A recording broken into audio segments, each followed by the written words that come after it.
Today we are going to be assembling my new gaming chair. This is called the Autofull AF063 GPU. From research, Autofull has been nominated as the brand used by hundreds of international gaming professionals, as well as a chair that's been designed for high-end esports leagues. I've been long overdue for a new chair, and if you didn't know, I have been using my previous chair since I started streaming, which was back in 2017.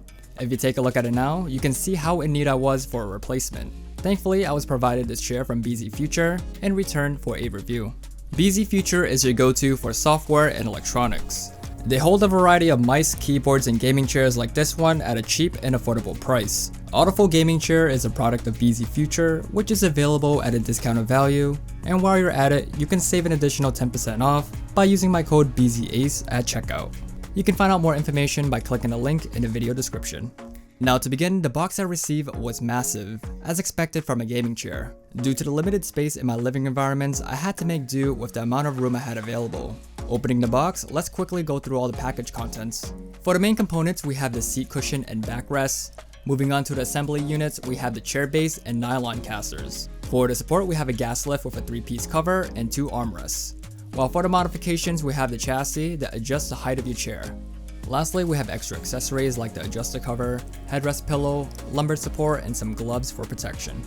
Extra components are screws and tools to assemble everything together, as well as a warranty card and a manual book, which I will be using throughout the video. Okay, now that we got that out of the way, let's put everything together. We'll start off by taking the base of the chair and then attaching the nylon casters to them.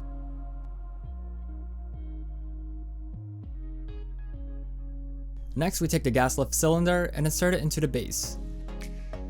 Take the 3-piece cups and put them together to use as a cover for the gas lift. Now we can start assembling the main components. Remove the backrest screw so that you can attach it to the seat cushion. There are 2 arm brackets on the seat cushion that aligns with the backrest, which can be screwed together. When you finish, you can cover up the sides by using the adjuster cover and attach the spare screws to hold them into place.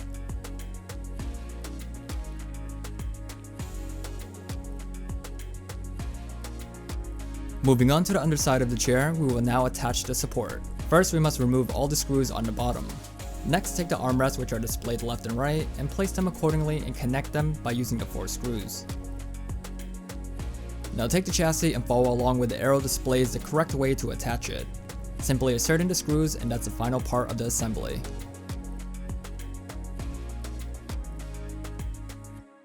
Once you have all of that completed, place the main components on top of the base and you're finished. The last thing we'll do is give this chair a quick first impression and review. I like to say that assembling this chair was incredibly easy and quick to put together. We didn't need any major tools during the assembly process, and the manual was super easy to follow since it includes a step-by-step guide with pictures. I like the overall design of the chair. The brand and logos aren't too out there in terms of plastering, instead it actually complements the overall appearance of the chair. I also like that it's stitched on instead of labeled for overall quality and durability. I was actually thinking of getting the pink version of this chair, but instead I opted for the black and gray model since I will be using this as my main chair. The material is full leather all around and stitched for that nice finish. Sitting on the chair was really comfortable, but that's probably because I haven't sat on anything better in the last 2 years. I like that the wheels are silent when you're rolling around. They make no noise at all on my hardwood floors compared to my old chair. This removes the need to put a chair mat under your seat since it will not damage your floors or make any sounds.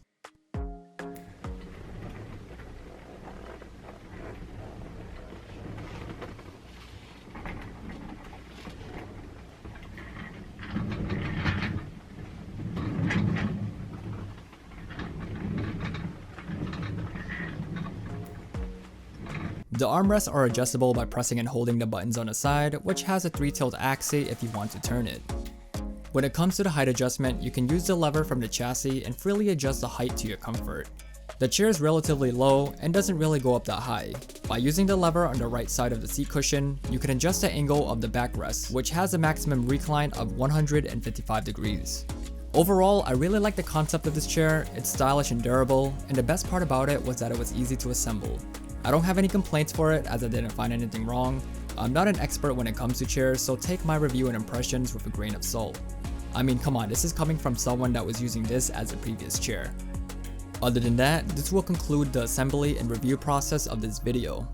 If you are interested in this chair, I'll include a link to this exact model, but you can see what other units they have available. They ship worldwide to almost every country, and if you use my code at checkout, that will save you an additional 10% off. Let me know what you guys think about this video. If you want to see other types of reviews or assemblies, feel free to leave a suggestion. I do want to explore different types of electronics and accessories down the road, as I've only been limiting myself to tablets and keyboards. Other than that, I have a Patreon page if you wish to pledge, and you can be part of the community by joining the Discord. Thank you for watching and for your continued support. I hope to see you again in the next one.